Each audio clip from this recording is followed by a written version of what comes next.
Nos últimos anos, Moçambique tem sido palco de uma série de escândalos envolvendo filhos de ex-presidentes, levantando preocupações sobre a integridade e a segurança do Estado. O falecido Nimpini Chissano, Ndambi Gebuza, Florindo Niusi, todos se viram envolvidos em controvérsias que de alguma forma mancharam a honra de seus pais e levantaram questões sobre a influência e acesso que essas figuras possuem. Nesse vídeo você vai saber um pouco sobre isso. Os piores escândalos envolvendo os filhos dos presidentes de Moçambique.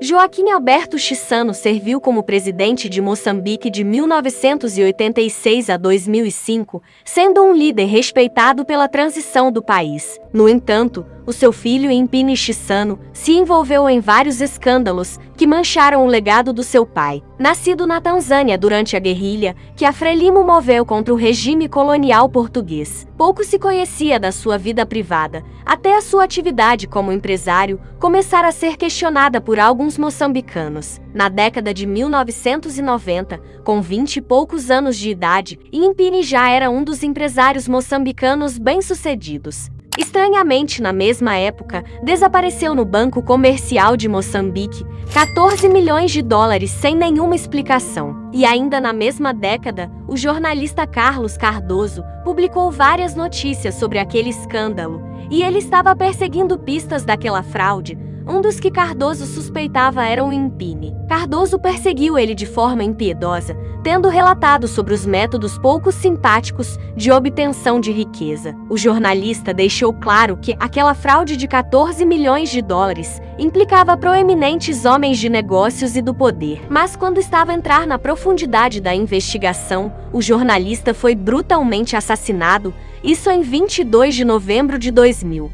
Em janeiro de 2003, 6 pessoas foram condenadas pelo assassínio de Cardoso. Durante o processo, 3 dos incriminados, Escurinho, Calu e Nini Satar, apontaram Nimpini como o mandante do crime e como a pessoa que ordenou os pagamentos a Anibalzinho. O próprio Nini Satar até apresentou cópias de cheques equivalentes a 50 mil dólares assinados por Nimpini. A Procuradoria de Maputo até abriu um processo autônomo contra ele. Mesmo assim, Nimpini insistiu que era inocente. Ao mesmo tempo que se envolvia na polêmica da morte do jornalista, Nimpini começou igualmente a atrair atenções pelo seu estilo de vida luxuoso. A situação chegou mesmo ao parlamento, com a Renamo a pedir explicação a Joaquim Chissano sobre a origem dos sinais de riqueza ostentados pelo seu filho. O presidente Chissano apenas disse: "O meu filho é um empresário de sucesso." Nimpini era conhecido em Moçambique pela sua postura arrogante e sempre suspeito de estar envolvido em negócios obscuros. E voltando na década de 1990, devido a um problema de trânsito, ele foi detido. E Nimpini partiu a máquina de escrever na esquadra após uma discussão com policiais. Nada foi feito, ele saiu da esquadra no mesmo dia. Em março de 2001, foi detido na África do Sul por posse de cocaína, mas não ficou lá por muito tempo. Apesar de tudo, o suposto envolvimento dele na morte do jornalista Carlos Cardoso também foi abafado e nunca foi condenado. E no dia 19 de novembro de 2007, Nimpini Chissano morreu vítima de problemas cardíacos. Armando Emílio Gebuza foi o terceiro presidente de Moçambique de 2005 a 2015. A família Gebuza sempre se envolveu em várias polêmicas por conta da sua riqueza absurda. Valentina Gebuza, por exemplo, chegou a se tornar uma das 10 mulheres mais ricas da África, isto é, a mulher mais rica de Moçambique, e foi alvo de muitas controvérsias, incluindo alegações de enriquecimento ilícitos, mas ela nunca foi investigada e foi assassinada em 2016 pelo seu marido. Por conta da sua riqueza e tudo mais, alguns moçambicanos acreditam até hoje que ela forjou a própria morte e comanda um negócio milionário na Índia. Vale lembrar que isso é só uma teoria. Mas teve um filho de Gebuza que realmente foi julgado e condenado. No dia 7 de dezembro de 2022, Ndambi Gebuza foi condenado a 12 anos de prisão na sequência do maior escândalo de corrupção de Moçambique. Vai o réu Armando Ndambi Gebuza, condenado na pena única de 12 anos de prisão maior. 12 anos de prisão e 162 mil meticais. O filho do antigo chefe de Estado recebeu subornos para influenciar o pai a aprovar o projeto de proteção costeira. Ndambi recebeu cerca de 2,8 milhões de dólares e gastou a parte do valor na compra de viaturas luxuosas, propriedades, bem como no pagamento de viagens faustosas, parte delas com aeronaves fretadas, e outros bens. Em fevereiro de 2019, Ndambi e outros envolvidos foram presos. Em 2022, Ndambi foi julgado e condenado. Em geral, Ndambi foi condenado pelos crimes de associação para delinquir, chantagem, tráfico de influência, falsificação, peculato e branqueamento de capitais. Este caso não só trouxe consequências jurídicas para Ndambi, mas também suscitou um debate nacional sobre a responsabilidade dos filhos de líderes políticos. Ainda tem mais um filho de um antigo chefe de Estado que é realmente problemático e parece ser imune às leis.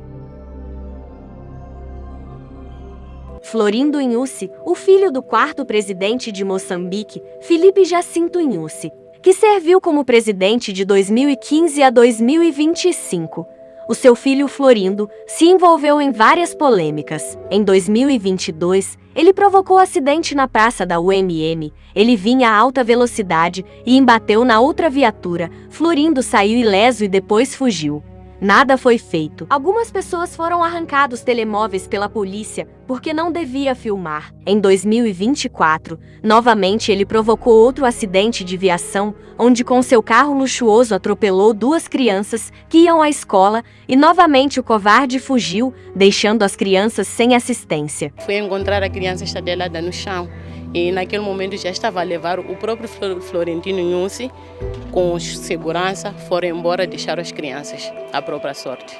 Não houve assistência dos homens da segurança do momento? Nenhuma assistência, simplesmente deram prioridade ao filho do presidente Nyusi. O caso foi abafado.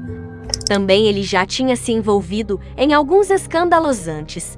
Em 2017, ele desencadeou um negócio de tráfico de influências. Através da empresa Motil Moçambique Limitada, Florindo obteve diversas licenças de pesca sem possuir navios. Essas licenças lhe permitiam a captura de camarão, caranguejo, cefalópodes, peixes e lagostas. Pouco tempo depois, Florindo transferiu as licenças para uma empresa chinesa. Embora as condições em que a transferência das licenças da Motil permaneçam obscuras até hoje, o artigo 44 da Lei de Pescas de Moçambique estabelece como princípio claro que as licenças de pescas não podem ser transferidas. Seja como for, Florindo Nyusi nunca foi punido. Enfim, esse foi o vídeo de hoje. Comentem aqui o que vocês acham sobre esses casos e deixe o seu like no vídeo e se inscreva no canal. Até breve!